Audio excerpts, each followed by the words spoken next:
لقد أنزلنا إليكم كتابا فيه ذكركم أفلا تعقلون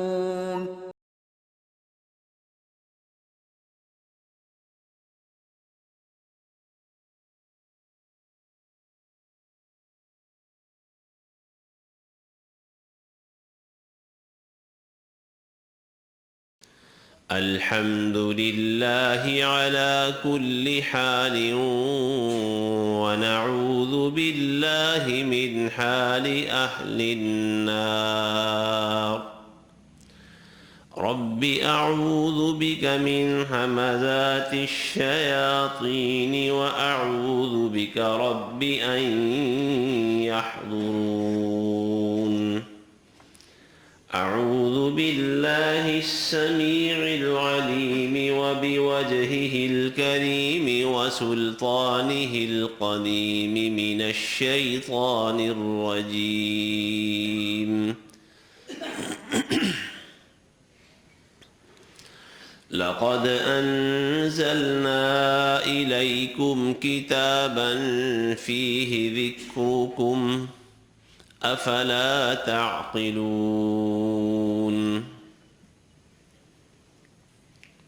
یقیناً ہم نے تمہاری طرف وہ کتاب اتاری جس میں تمہارا ذکر ہے، تمہاری نصیحت ہے، کیا پس تم سمجھتے نہیں ہو؟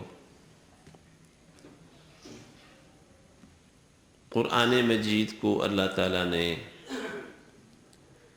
انسانوں کے لیے آخری ہدایت نامہ اور زندگی کا دستور بنا کر اتارا ہے۔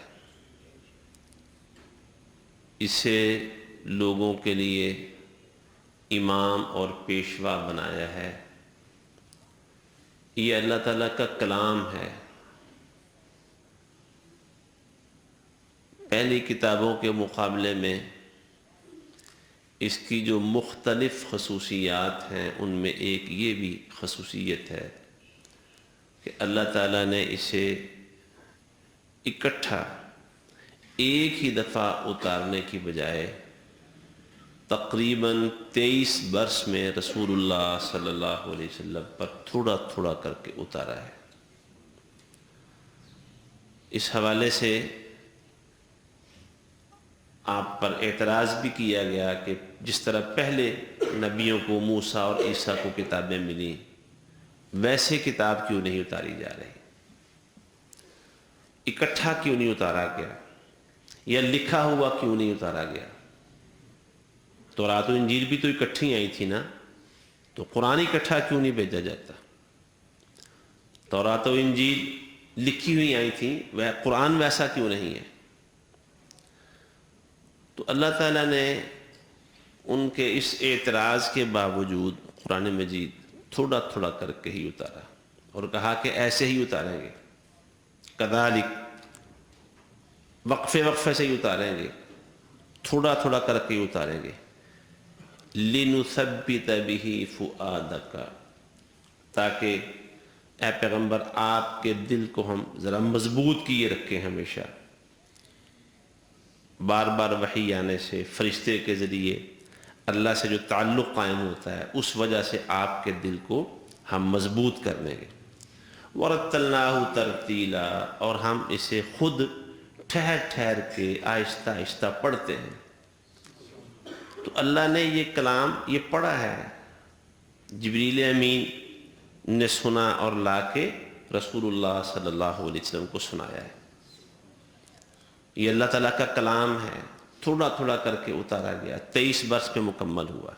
اور پھر یہ بھی کیسی زبردست بات ہے کہ جتنا قرآن، جتنی وحی نازل ہوتی، رسول اللہ صلی اللہ علیہ وسلم خود اور وہ معاشرہ جو آپ کے زیر تربیت تھا اس میں اتنی وحی نئے احکام آنے سے پہلے پہلے وہ لاگو ہو جاتی تھی، اس پر عمل ہو جاتا تھا۔ تو اس طرح جو میں نے عرض کیا کہ اللہ نے اسے زندگی کا دستور بنا کر اتارا، تو رسول اللہ صلی اللہ علیہ وسلم خود اور آپ پر ایمان لانے والے لوگ، صحابہ کرام رضوان اللہ علیہ مجمعین، 23 سالوں کے دوران یہ پورا قرآن تحریری طور پر بھی محفوظ ہو گیا تھا، اسے لکھا گیا مختلف شکلوں میں، بعد میں وہ جمع کر لیا حضرت ابوبکر رضی اللہ تعالیٰ عنہ کے زمانے میں، وہ لکھا ہوا قرآن سارے کا سارا اکٹھا کر لیا گیا تحریری شکل میں۔ یہ قرآن مجید اپنے الفاظ کے ساتھ سینوں میں بھی محفوظ ہو گیا۔ قرآن مجید کے بڑے حفاظ اور قراء صحابہ کرام تھے رضی اللہ تعالیٰ عنہ اجمعین، جنہوں نے قرآن مجید اپنے سینوں میں محفوظ کر لیا۔ اور تیسری شکل یہ تھی کہ اس قرآن پر 29 سالوں میں مکمل طور پر عمل ہو چکا تھا۔ یہ جو خصوصیت ہے، یہ اعزاز پہلی کتابوں کو حاصل نہیں ہوا۔ اللہ نے خود لکھ کر اتار دی وہ کتابیں، ان کے حفاظ نہیں تھے، ان پر عمل ہوتا رہا، یا یقیناً اللہ کے نبی عمل کرواتے تھے، لیکن کچھ ٹائم گزرتا وہ کتابیں ختم ہو جاتی رہیں، تحریف ہوئی ان کتابوں میں۔ ان کتابوں پر ایمان لانے والے لوگوں نے خود ان کتابوں کو تبدیل کر دیا، اس کے الفاظ تبدیل کیے۔ لیکن قرآن مجید کی اللہ نے خوبی یہ بتائی ہے، لا یأتیہ الباطل من بین یدیہ ولا من خلفہ، اس کے کسی بھی حصے میں شروع یا آخر میں کسی حصے میں کسی باطل چیز کی، کسی جھوٹ موٹ کی آمیزش کبھی نہیں ہو سکتی، اس میں کوئی چیز شامل کی ہی نہیں جا سکتی۔ اللہ تعالیٰ نے اس کو قیامت تک کے لیے محفوظ کر لیا ہے۔ اور قرآن مجید قیامت تک کے لیے ہمیشہ رہنے والا معجزہ بھی ہے، معجزہ۔ اور قرآن کس قسم کا معجزہ ہے؟ پہلے انبیاء کرام کو بھی اللہ تعالیٰ نے معجزات عطا فرمائے۔ جتنے بھی معجزے ہوتے تھے نا انبیاء کرام کے پاس، وہ ہوتے تو اللہ کے حکم کے ساتھ ہی تھے، لیکن ان معجزات کا اظہار پیغمبروں کے ہاتھوں یا عملوں سے ہوتا تھا۔ حضرت عیسیٰ علیہ السلام کا معجزہ تھا کہ وہ بیمار آدمی، پیدائشی نابینا یا جسے برس کا مرض ہوتا، اس پر ہاتھ پھیرتے تو وہ ٹھیک ہو جاتا۔ تو ہاتھ پھیرنا کس کا عمل ہے؟ پیغمبر کا عمل ہے نا، مریض ٹھیک ہو جاتا اللہ کے حکم کے ساتھ۔ حضرت عیسیٰ علیہ السلام مردے کو کہتے، خود پکارتے، بول کے اللہ کا حکم دیتے کہ اللہ کے حکم سے کھڑے ہو جاؤ، تو وہ قبر سے نکل کے کھڑا ہو جاتا۔ تو وہ جو قم باذن اللہ کہنا ہے، یہ کس کا عمل تھا؟ پیغمبر کا عمل تھا۔ کھڑا کرنا اللہ کا کام ہے، لیکن وہ جو معجزہ ہے وہ کس کے زبان سے اظہار ہو رہا ہے؟ پیغمبر کے زبان سے۔ سیدنا موسیٰ علیہ السلام کو اللہ تعالیٰ نے لاٹھی کا اور چمکتے ہاتھ کا معجزہ دیا۔ تو لاٹھی کون پھینکتا تھا؟ پھینکنا کس کا کام تھا؟ موسیٰ کا، پیغمبر علیہ السلام کا۔ ہاتھ چمکتا تھا، وہ بغل میں اپنے گریبان میں ہاتھ داخل کون کرتے تھے؟ اللہ کے نبی داخل کرتے تھے، ان کا ہاتھ چمکتا تھا۔ اب قرآن مجید اس کے مقابلے میں اگر دیکھیں، یہ معجزہ تو رسول اللہ صلی اللہ علیہ وآلہ وسلم کا ہے یا آپ کے لیے ہے، لیکن یہ کلام کس کا ہے؟ کلام اللہ رب العزت کا ہے۔ اللہ نے کلام فرمایا ہے، لوگ اس پر ایمان نہیں لاتے تھے، کہتے تھے یہ محمد صلی اللہ علیہ وسلم یہ خود گھڑ کے لاتا ہے، کوئی انسان سے کہتا ہے، کوئی جن بوت آتا ہے۔ اللہ تعالیٰ نے چیلنج کیا کہ چلو تم اس قرآن جیسا قرآن لاؤ، 10 صورتیں لے آؤ، ایک صورت لے آؤ اس قرآن جیسی۔ اگر یہ انسانی کاوش ہے تو تم بھی اس جیسا قرآن لاؤ، ایک صورت لا کے دکھاؤ۔ لیکن اس چیلنج کو وہ قبول نہیں کر سکے۔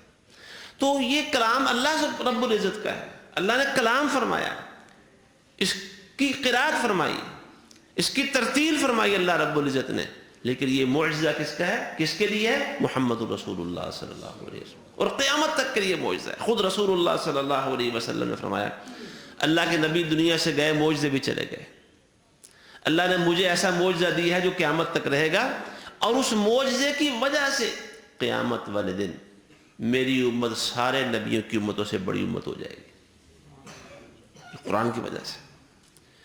تو قرآن مجید کی بہت ساری خوبیاں ہیں، اللہ نے اسے دستور حیات بنایا ہے۔ تو رسول اللہ صلی اللہ علیہ وسلم کی زندگی میں یہ قرآن مجید سینوں میں بھی محفوظ ہوا، تحریری طور پر بھی محفوظ ہوا اور عملی طور پر بھی محفوظ ہو گیا تھا۔ کوئی ایک آیت ایسی نہیں تھی، اللہ رب العزت کا کوئی ایک حکم ایسا نہیں تھا جو نازل ہوا ہو اور اسے نافذ کیے بغیر، اس پر عمل کیے اور کرائے بغیر محمد الرسول اللہ صلی اللہ علیہ وسلم اللہ کے پاس تشریف لے گئے ہوں۔ نہیں، سارے کام اللہ نے پورے کروائے۔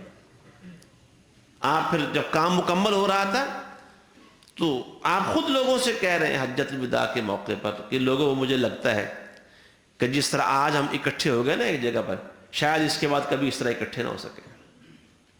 کام وہ کیا کہتے ہیں، آپ سمیٹا جا رہا ہے، بساط لپیٹی جا رہی ہے، آپ لوگوں کو اشارے دے رہے ہیں۔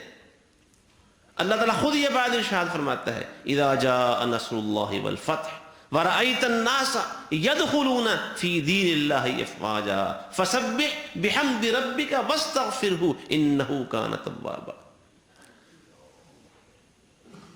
سیدنا عمر فاروق رضی اللہ تعالیٰ عنہ نے بہت بڑا صحابہ کرام کا ایک اجلاس موجود ہے، سیدنا عبداللہ ابن عباس مفسر قرآن بھی موجود ہے، سب صحابہ سے اس سورہ مبارکہ کی تفسیر پوچھی، ہر ایک نے اس کا پہلا حصہ کہ اللہ کی عظیم الشان فتح آ گئی، لوگ فوجوں کی فوجیں بن کے اسلام میں داخل ہو رہے ہیں، اس پر بات کرتے رہے۔ آخر میں ابن عباس رضی اللہ عنہما سے پوچھا، اے عباس کے بیٹے ذرا تم بتاؤ اس صورت میں اللہ نے کیا بیان کیا ہے؟ وہ کہنے لگے، جی امیر المومنین میرا خیال ہے کہ اس صورت میں اللہ نے اپنے پیغمبر کی اجل بیان کی ہے کہ میرے محبوب ٹائم ہو گیا، تیاری کریں، تسبیحات پہ زور دیں، اللہ سے استغفار کریں، فسبح بحمد ربک، اللہ کی حمد بیان کریں، اللہ سے معافی طلب کریں، ٹائم ہو گیا ہے کہ اپنا کام سمیٹیں۔ اللہ نے آپ کو واپس آنے کا اشارہ دیا اس میں۔ ابن عباس کہتے ہیں مفسر قرآن، حضرت عمر امیر المومنین رضی اللہ تعالیٰ عنہ کہنے لگے، اے ابن عباس میرا بھی یہی خیال ہے، اللہ نے اس میں آپ کو اشارہ دے دیا کہ تیاری کریں۔ تو کام مکمل ہو گیا، جو وحی اللہ نے اتاری تھی، جو دستور بھیجا تھا، اللہ نے اسے نافذ کروا دیا، اللہ نے اسے تحریر کروا دیا، اللہ نے اسے سینوں میں محفوظ کروا دیا، اور ایک پورا معاشرہ، صحابہ کرام کی تعداد 1.5 لاکھ سے زیادہ صحابہ اور صحابیات تھے، جس میں چھوٹے بچے بھی تھے، بزرگ تھے، جوان تھے، سارے، وہ ایک معاشرہ اس قرآن کی شکل میں، اس پر عمل کرنے کی شکل میں تشکیل پا گیا تھا۔ تو اللہ نے یہ سورہ انبیاء کی آیت میں نے پڑھی ہے، فرمایا تمہارے پاس ہم نے ایک ایسی کتاب بھیجی ہے جس میں تمہارا ذکر ہے۔ کئی سلف صالحین نے اس کو مختلف شکلوں میں دیکھا اس آیت کو، لیکن لفظ ذکر، تمہارا ذکر ہے یعنی تمہارے متعلق اس میں نصیحت کی گئی ہے، انسانوں سے کہا گیا ہے، تمام انسانوں کو، اس میں تمہارا ذکر ہے یعنی تمہارے لیے ذکر ہے، تمہارے لیے اس قرآن میں نصیحت آ گئی ہے، اس قرآن کو اللہ نے نصیحت کہا ہے، جیسے سورہ یونس میں فرمایا، یا ایھا الناس قد جاءتکم موعظۃ من ربکم وشفاء لما فی الصدور، اے لوگو تمہارے پاس تمہارے رب کی نصیحت آئی ہے، وہاں موعظت کا لفظ ہے، واعظ آ گیا ہے، اللہ کا واعظ ہے تمہیں، قرآن کو اللہ نے اپنا واعظ قرار دیا ہے۔ اور اگر ہم اس کو ذرا دھیان سے، غور سے، توجہ سے پڑھیں تو بالکل ایسی بات ہے، اللہ اپنے بندوں کو واعظ کرتا ہے، نصیحت کرتا ہے۔ کبھی اللہ یا عبادی کہتا ہے، وہ میرے بندو، اپنے پیغمبر سے اللہ فرماتا ہے میرے پیغمبر میرے بندوں کو ذرا بلاؤ۔ کون سے بندے؟ جنہوں نے گناہ کر کر کے اپنے آپ پہ زیادتیاں کی ہیں، اللہ بندوں کو بلا رہا ہے، یا ایھا الانسان، اے انسان، انسان کو اللہ نے آواز دی ہے، یا ایھا الناس، اے لوگو، تمام انسانوں کو آواز دی اللہ نے، یا ایھا الذین آمنوا، اے لوگو جو ایمان لائے ہو، اللہ اپنے بندوں کو بلاتا ہے، اپنے بندوں کو پکارتا ہے، اپنے پیغمبر صلی اللہ علیہ وسلم سے کہتا ہے کہ میرے بندوں کو پیغام دے دو، کہیں فرمایا فبشر عباد، میرے بندوں کو خوشخبریاں سنا دو، کہیں فرمایا انذر بہ الذین یخافون، جو دلوں میں رب کا ڈر رکھتے ہیں، اس قرآن کے ذریعے ان کو خبردار کرو اور اللہ کے عذاب سے ڈراؤ۔ بندوں کو اللہ بلاتا ہے، انسانوں کو بلاتا ہے، ایمان والوں کو اللہ بلاتا ہے اور انہیں احکام دیتا ہے، انہیں نصیحتیں فرماتا ہے۔ تو قرآن رب کی نصیحت ہے، قد جاءتکم موعظۃ من ربکم وشفاء لما فی الصدور، اور فرمایا یہ تو تمہارے سینوں میں جو بیماریاں ہیں نا اس کی شفا بھی ہے قرآن۔ اللہ نے اس کو شفا بنا کر اتارا ہے، دلوں کی تمام بیماریاں قرآن اس کی شفا ہے۔ قرآن نصیحت ہے اللہ کی، اللہ کا آواز ہے انسانوں کے نام، اللہ نے خود اسے نصیحت قرار دیا ہے۔ سیدنا موسیٰ علیہ السلام کو جو کتاب دی نا اللہ تعالیٰ نے، اس کا تذکرہ کرتے ہوئے پھر قرآن مجید کے حوالے سے فرمایا وَهَذَا ذِكْرٌ مُبَارَكٌ أَنزَلْنَاهُ، اور یہ ذکر مبارک ہے قرآن، هَذَا ذِكْرٌ مُبَارَكٌ، یہ ذکر مبارک ہے، یہ برکت والا ذکر ہے، یہ برکت والی نصیحت ہے۔ جو اس کی تلاوت کرے گا اسے برکات ملیں گی، جو اسے اپنے سینے سے لگائے گا عملی طور پر اسے برکتیں ملیں گی، جو اس قرآن کو اپنا دستور حیات بنائے گا اسے برکتیں ملیں گی۔ امام بخاری رحمۃ اللہ علیہ نے الادب المفرد میں ایک صحابی کا یہ اثر نقل کیا ہے کہ اللہ تعالیٰ کی کتاب کا ایک حکم، وہ ذکر مبارک کو ذہن میں رکھے، برکت والا ذکر ہے یہ۔ برکتیں کس طرح اس کی ہوتی ہیں؟ وہ فرماتے ہیں کہ اللہ تعالیٰ کا ایک حکم اگر معاشرے پہ نافذ کر دیا جائے، لاگو کر دیا جائے، لوگوں کو اس پر عمل کرنے کا پابند بنا دیا جائے، اور یہ بات ہے کہ پابند بنایا جاتا ہے۔ رسول اللہ صلی اللہ علیہ وسلم کو اللہ نے حکومت عطا فرما دی تھی، آپ دنیا سے تشریف لے گئے تو آپ پیچھے خلافت کا بندوبست کر کے گئے، خلیفہ مقرر کر کے گئے۔ حضرت ابو بکر صدیق رضی اللہ تعالیٰ عنہ آپ کے خلیفہ تھے، ان کے بعد خلیفہ بنے سیدنا عمر فاروق رضی اللہ تعالیٰ عنہ، پھر ان کے بعد سیدنا عثمان غنی رضی اللہ تعالیٰ عنہ، پھر ان کے بعد سیدنا علی المرتضیٰ رضی اللہ تعالیٰ عنہ، پھر ان کے بعد سیدنا حسن رضی اللہ تعالیٰ عنہ۔ 30 سال تک خلافت قائم رہی۔ یہ خلافت، یہ حکومت جو جس طرح رسول اللہ صلی اللہ علیہ وسلم کو ملی تھی، اور آپ لوگوں کو اللہ کے حکموں پر عمل کرنے کا پابند کرتے تھے، یہ حکومتیں بھی، یہ خلافت بھی لوگوں کو اللہ کے دین پر قائم رکھتی تھی۔ رسول اللہ صلی اللہ علیہ وسلم فوت ہو گئے، لوگ شروع ہوئے اللہ کے دین سے باہر نکلنے، مرتد ہو رہے ہیں، زکوٰۃ نہیں دیں گے، ادھر جھوٹے نبوت کے دعوے دار، نبوت کے ڈاکو کھڑے ہو گئے۔ حکومت موجود تھی، سیدنا عمر فاروق، سیدنا ابو بکر صدیق رضی اللہ تعالیٰ عنہ، انہوں نے اللہ تعالیٰ کی مدد اور نصرت کے ساتھ رسول اللہ صلی اللہ علیہ وسلم کے فرامین پر عمل کرتے ہوئے سارے فتنوں پر قابو پا لیا۔ جو مرتد ہو رہے تھے وہ بھی تائب ہو گئے، جو زکوٰۃ سے انکار کر رہے تھے وہ زکوٰۃ دینے والے بن گئے، اور جو ڈاکو تھے، لٹیرے تھے نبوت کے، ان کو ایسا عبرت کا نشان بنایا کہ قیامت تک کے لیے ان کو وہ جو سبق دیا وہ یاد رکھا جانے والا ہے۔ تو یہ حکومت کا کام ہی یہ ہوتا ہے، لوگوں کو اللہ کے دین پر عمل کروانا، اللہ کا حکم نافذ کرنا۔ حکومتیں ہوتی اس لیے ہیں کہ لوگ اللہ کے دین پر عمل کریں، لوگ کتاب و سنت پر عمل کریں، لوگ خواہشات کے پیروکار نہ بنیں، لوگ اللہ کا دین چھوڑ کر اور راستوں پر نہ چلیں، قرآن و حدیث کے اوپر چلیں۔ یہ حکومتوں کی ذمہ داری ہوتی ہے۔ تو صحابی کا اثر بیان کر رہا تھا کہ اگر ایک حکم معاشرے پہ لاگو ہو جائے اور معاشرے کو اس پر عمل کرنے کا پابند کر دیا جائے، صرف ایک حکم، اللہ کی ایک حد، ایک قانون، اس کی کتنی برکات ہیں۔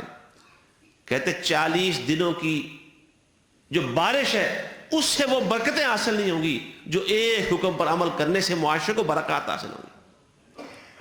اچھا، کیسی زبردست بات ہے۔ ادھر ہم قرآن کے بارے میں پڑھ رہے ہیں، اللہ نے اسے ذکر مبارک ان کا ہے، اور یہ جو آسمان سے بارش اترتی ہے نا، اسے بھی اللہ نے مان مبارکن کہا ہے، برکت والا پانی۔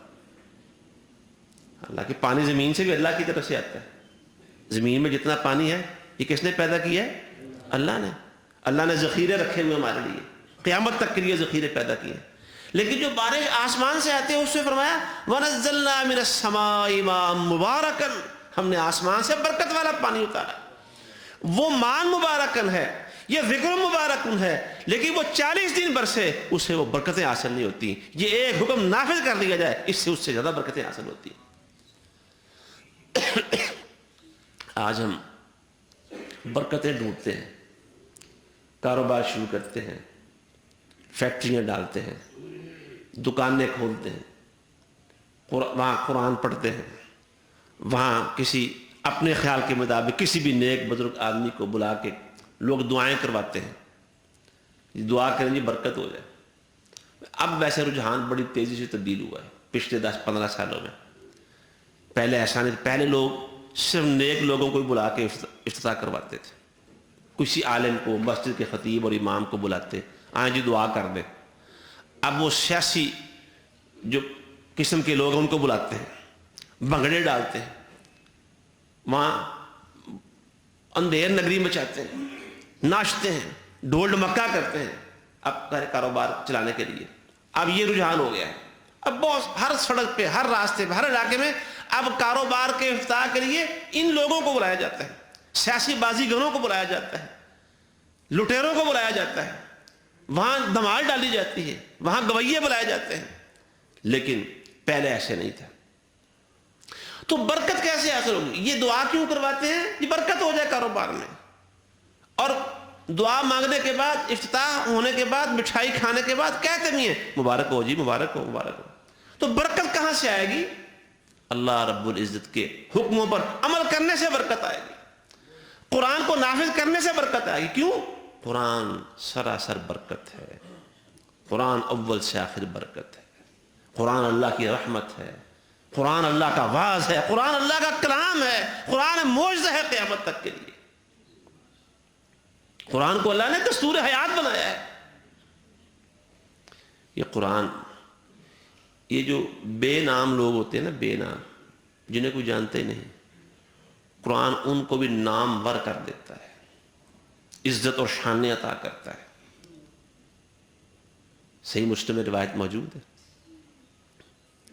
عمر فاروق رضی اللہ تعالیٰ عنہ امیر المومنین تھے, حج کے لیے جب گئے ایک سال, تو مکہ کا گورنر, چونکہ حج کے موقع پر جب جاتے تھے تو پورے بلاد اسلامیہ سے گورنر اور جو عمال تھے مختلف ریاستوں کے والی, وہ اس موقع کو بڑا غنیمت جانتے تھے کہ چلے وہاں حج بھی کر لیں گے, امیر المومنین سے اپنے علاقے کی جو مسائل اور معاملات ان کے بارے میں رہنمائی بھی لے لیں گے, ملاقات ہو جائے گی, بہت سارے مسئلے ایک ہی سفر میں بہت سارے مسائل حل ہو جائیں گے.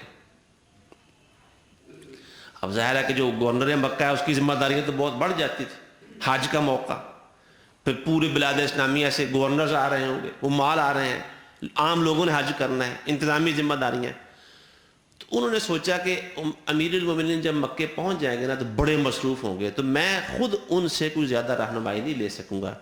وہ استقبال کرنے کے لیے نا مکہ سے نکل کے 1-2 منزلیں آگے چلے گئے, آگے جا پہلے استقبال کرنے, کہ اس کا مقصد یہ تھا کہ میں وہاں سے مکہ پہنچنے تک خود ساتھ ساتھ رہوں گا, مکے کے مسائل بتاؤں گا, ان سے رہنمائی لوں گا, تو مجھے زیادہ فائدہ ہو جائے گا.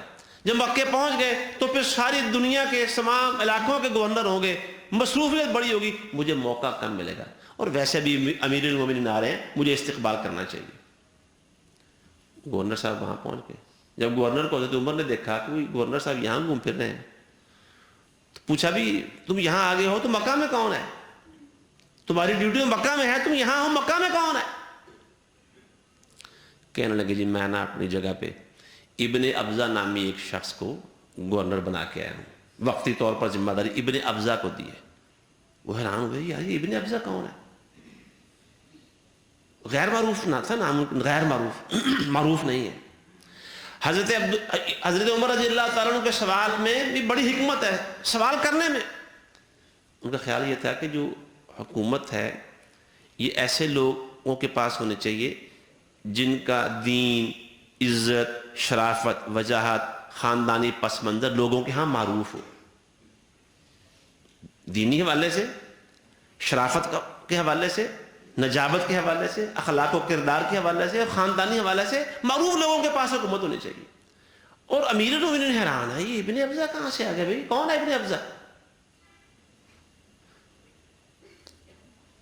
کہنے لگے جناب یہ. اور پھر ایک اور بات تھی, آپ دیکھیں کہ حضرت عمر رضی اللہ تعالیٰ عنہ کی اپنی پوری خلافت کے اوپر ان کی نظر کتنی زیادہ تھی. جس علاقے سے بھی لوگ آتے تھے وہاں کے معروف اور نامی گرامی لوگوں کے نام ان کو یاد تھے. یہ ابن ابزا کا نام سن کے حیران ہوئے کہ میں تو اس کو جانتا ہی نہیں ہوں, کون ہے ابن ابزا. یہ گرفت تھی ان کی اپنی ریاست کے اوپر. انہوں نے کہا جی یہ ابن ابزا ہمارے جو آزاد کیے ہوئے غلام ہیں نا مسلمانوں نے, یہ ان میں سے ایک غلام ہے, آزاد کردہ غلام ہے. اور غلاموں کو آزاد کرنا بھی بڑا ایک عجیب طریقہ تھا اس کا, عجیب سے یعنی بہت زبردست قسم کا طریقہ. اس کی ایک چھوٹی سی مثال میں دیتا ہوں. حضرت ابن عمر, یہ عمر کے بیٹے عبداللہ بن عمر, غلام ان کی تربیت میں رہتے تھے. تربیت کرتے کرتے جب کوئی بڑا صالح متقی نمازی پرہیزگار ہو جاتا نا, اس غلام کو آزاد کر دیتے تھے. پہلے تربیت کرتے, جب پوری طرح سے دیکھتے نا جانچ پڑتال کر کے کہ بندہ ٹھیک ہو گیا ہے, پھر اس کو آزاد کر دیتے. کسی نے کہا جی ابن عمر صاحب یہ غلاموں کے ہاں نا بات مشہور ہو گئی ہے کہ عبداللہ کا جو غلام نیک ہوتا ہے وہ اسے آزاد کر دیتا ہے, تو یہ نہ صرف آزاد ہونے کے لیے نیک ہوتے ہیں. کہنے کا مقصد یہ تھا کہ آپ خام خواہ لوگ ان کو آزادی کی عادت ڈال رہے ہیں, یہ نیک شیک نہیں ہوتے, آزاد ہونے کے لیے نیک ہو جاتے ہیں, تو آپ ذرا احتیاط کریں. وہ فرمانے لگے اللہ کے نام پہ لوگ ہمیں دھوکہ دیں گے تو ہم دھوکہ کھاتے ہی رہیں گے, ہم دھوکہ کھاتے ہی رہیں گے. سودا مہنگا نہیں ہے, وہ آزاد ہونے کے لیے نیک ہو جائیں, سودا مہنگا نیک تو ہونا, ہم آزاد کر دیں گے ان کو. کتنے پاکیزہ لوگ تھے. یہ اس طرح لوگوں کو آزاد, جی یہ ہمارا آزاد کردہ غلام ہے.